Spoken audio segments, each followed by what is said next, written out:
زندگی میں ہر انسان کبھی نہ کبھی ایسے لمحوں سے گزرتا ہے جب اسے محسوس ہوتا ہے کہ دنیا کے سارے راستے بند ہو چکے ہیں۔ ایسے وقت میں انسان کا دل خود بخود اللہ کی طرف متوجہ ہو جاتا ہے اور اس کے لبوں پر دعا آ جاتی ہے۔ دعا دراصل مومن کا سب سے طاقتور ہتھیار ہے۔ جب انسان سچے دل سے اللہ کو پکارتا ہے تو اس کے دل کو سکون ملتا ہے اور امید کی ایک نئی روشنی پیدا ہوتی ہے۔ اللہ تعالیٰ اپنے بندوں کی دعا کو سنتا ہے اور ان کی فریاد کو نظر انداز نہیں کرتا۔ قرآن اور احادیث میں ہمیں بار بار دعا کی اہمیت اور اس کی قبولیت کے بارے میں بتایا گیا ہے۔ اسلام میں دعا کو بہت بڑی عبادت قرار دیا گیا ہے۔ نبی کریم نے فرمایا کہ دعا ہی اصل عبادت ہے، کیونکہ جب بندہ دعا کرتا ہے تو وہ اپنی کمزوری اور اللہ کی قدرت کا اعتراف کرتا ہے۔ انسان جب اپنی حاجات کے لیے اللہ کے سامنے ہاتھ اٹھاتا ہے تو اس کے دل میں عاجزی اور انکساری پیدا ہوتی ہے۔ یہی وہ کیفیت ہے جو اللہ کو بہت پسند ہے۔ اللہ تعالیٰ اپنے بندوں سے محبت کرتا ہے اور چاہتا ہے کہ وہ ہر حال میں اسی کو پکاریں۔ اسی لیے دعا کے ذریعے بندہ اپنے رب کے بہت قریب ہو جاتا ہے اور اس کے دل میں ایمان کی روشنی مزید مضبوط ہو جاتی ہے۔ بہت سے لوگ یہ سوال کرتے ہیں کہ کیا ہر دعا فوراً قبول ہو جاتی ہے؟ اسلام ہمیں یہ سکھاتا ہے کہ اللہ ہر دعا کو سنتا ہے، لیکن اس کی قبولیت کا وقت اور طریقہ اللہ کی حکمت کے مطابق ہوتا ہے۔ بعض اوقات اللہ فوراً دعا قبول کر لیتا ہے، بعض اوقات اس میں تاخیر ہوتی ہے، اور کبھی اللہ اس دعا کے بدلے کسی آنے والی مصیبت کو ٹال دیتا ہے۔ اس طرح بندے کے لیے ہر صورت میں خیر ہی خیر ہوتی ہے۔ مومن کا ایمان یہی ہوتا ہے کہ وہ اللہ سے دعا کرتا رہے اور اس کی رحمت سے کبھی مایوس نہ ہو۔ احادیث میں کچھ ایسے لوگوں کا ذکر بھی ملتا ہے جن کی دعا اللہ کے نزدیک خاص طور پر قبول ہوتی ہے۔ یہ وہ لوگ ہوتے ہیں جو دل کی گہرائی سے اللہ کو پکارتے ہیں اور جن کی حالت ایسی ہوتی ہے کہ ان کی فریاد میں سچائی اور درد ہوتا ہے۔ ان کی دعا اللہ کے ہاں بہت جلد قبول ہوتی ہے۔ اگر ہم ان لوگوں کے بارے میں جان لیں تو ہم بھی اپنی زندگی میں ان چیزوں کو اختیار کر سکتے ہیں جن سے ہماری دعائیں زیادہ قبول ہونے کے امکانات بڑھ جاتے ہیں۔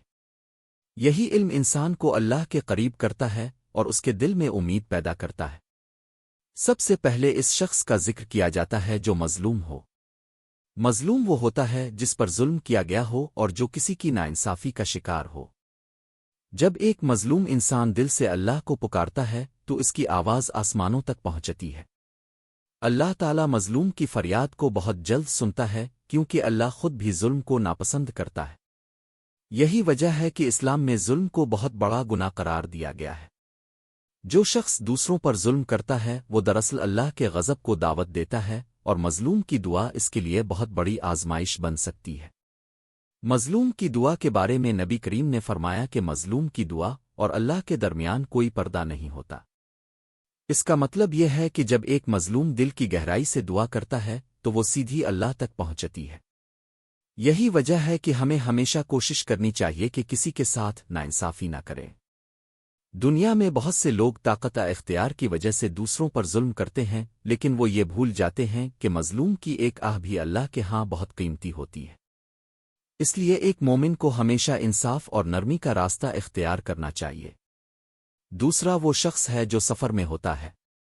مسافر کی دعا کو بھی اللہ تعالیٰ بہت زیادہ قبول فرماتا ہے۔ سفر میں انسان اپنے گھر، اپنے آرام اور اپنی معمول کی زندگی سے دور ہوتا ہے۔ اس وقت اس کے دل میں ایک خاص عاجزی اور اللہ پر بھروسہ پیدا ہوتا ہے۔ یہی وجہ ہے کہ مسافر کی دعا میں ایک خاص تاثیر ہوتی ہے۔ جب انسان سفر کے دوران اللہ کو پکارتا ہے تو وہ زیادہ خلوص کے ساتھ دعا کرتا ہے، کیونکہ اسے ہر لمحہ اللہ کی حفاظت کی ضرورت محسوس ہوتی ہے۔ اسلام میں سفر کے دوران بہت سی دعائیں بھی سکھائی گئی ہیں۔ جب کوئی شخص سفر پر نکلتا ہے تو وہ اللہ سے حفاظت، آسانی اور برکت کی دعا کرتا ہے۔ اس وقت اس کا دل اللہ کی طرف زیادہ متوجہ ہوتا ہے اور وہ دنیاوی مصروفیات سے کچھ حد تک آزاد ہوتا ہے۔ یہی کیفیت دعا کو زیادہ خلوص کے ساتھ ادا کرنے کا موقع دیتی ہے۔ اسی لیے علماء کہتے ہیں کہ سفر کے دوران زیادہ سے زیادہ دعا کرنی چاہیے، کیونکہ یہ وقت دعا کی قبولیت کے لیے بہت بابرکت ہوتا ہے۔ تیسرا وہ شخص ہے جس کی دعا کو اللہ خاص اہمیت دیتا ہے، اور وہ والدین ہیں۔ والدین کی دعا اپنے بچوں کے لیے بہت طاقت رکھتی ہے۔ جب ایک ماں باپ دل سے اپنے بچے کے لیے دعا کرتے ہیں تو اللہ اس دعا کو بہت محبت سے سنتا ہے۔ والدین کی دعا میں وہ سچائی اور محبت ہوتی ہے جو شاید کسی اور دعا میں نہ ہو۔ اسی لیے اسلام ہمیں بار بار یہ نصیحت کرتا ہے کہ ہم اپنے والدین کی عزت کریں اور انہیں کبھی ناراض نہ کریں۔ ماں کی دعا خاص طور پر بہت طاقتور سمجھی جاتی ہے کیونکہ ماں کی محبت بے مثال ہوتی ہے۔ ایک ماں اپنے بچے کے لیے ہر وقت فکر مند رہتی ہے اور اس کی کامیابی اور خوشی کے لیے دل سے دعا کرتی ہے۔ جب ماں اپنے ہاتھ اٹھا کر اللہ سے اپنے بچے کے لیے دعا کرتی ہے تو اس دعا میں اخلاص اور محبت کی ایسی طاقت ہوتی ہے جو اللہ کے ہاں بہت پسند کی جاتی ہے۔ اسی لیے کہا جاتا ہے کہ ماں کی دعا انسان کی زندگی بدل سکتی ہے۔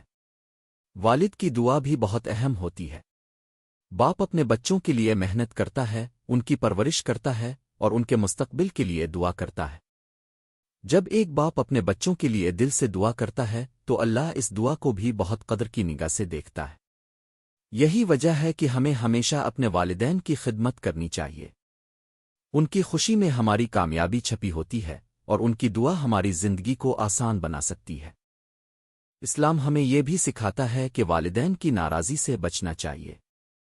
اگر والدین ناراض ہو جائیں تو ان کی بد دعا بھی انسان کی زندگی کو مشکل بنا سکتی ہے۔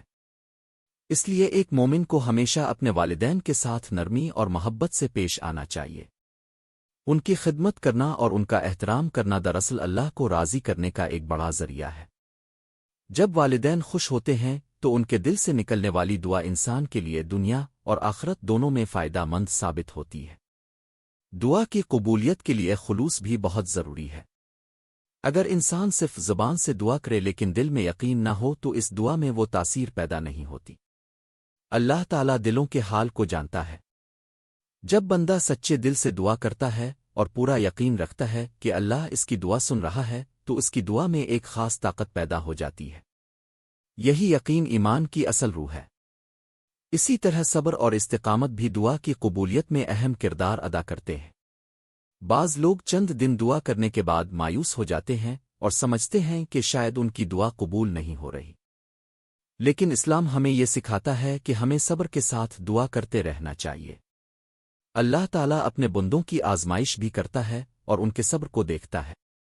جو بندہ صبر کے ساتھ اللہ کو پکارتا رہتا ہے اللہ اس کی دعا کو ضائع نہیں ہونے دیتا۔ قرآن مجید میں بھی اللہ تعالیٰ نے وعدہ فرمایا ہے کہ تم مجھے پکارو میں تمہاری دعا قبول کروں گا۔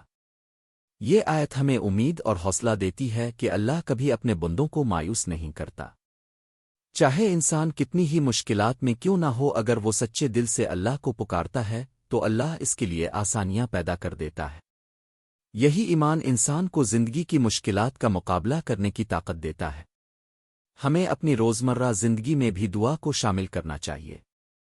چھوٹی سے چھوٹی چیز کے لیے بھی اللہ سے دعا کرنی چاہیے کیونکہ ہر چیز اسی کے اختیار میں ہے۔ جب انسان ہر حال میں اللہ کو یاد کرتا ہے تو اس کا دل سکون سے بھر جاتا ہے۔ دعا انسان کو اللہ کے قریب لے آتی ہے اور اس کے دل میں شکر اور صبر کی خوبیاں پیدا کرتی ہے۔ آخر میں یہ بات یاد رکھنی چاہیے کہ دعا صرف مشکل وقت میں ہی نہیں بلکہ خوشی کے وقت میں بھی کرنی چاہیے۔ جب انسان اللہ کا شکر ادا کرتا ہے اور اس سے مزید برکت کی دعا کرتا ہے تو اللہ اس پر اپنی رحمتیں نازل کرتا ہے۔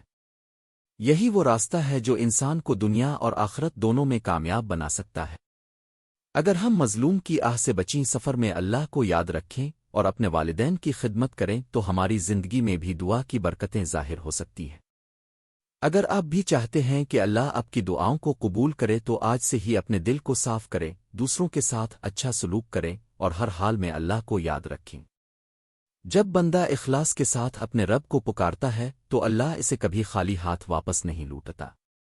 یہی یقین مومن کی اصل طاقت ہے اور یہی یقین انسان کو امید، سکون اور کامیابی کی طرف لے جاتا ہے۔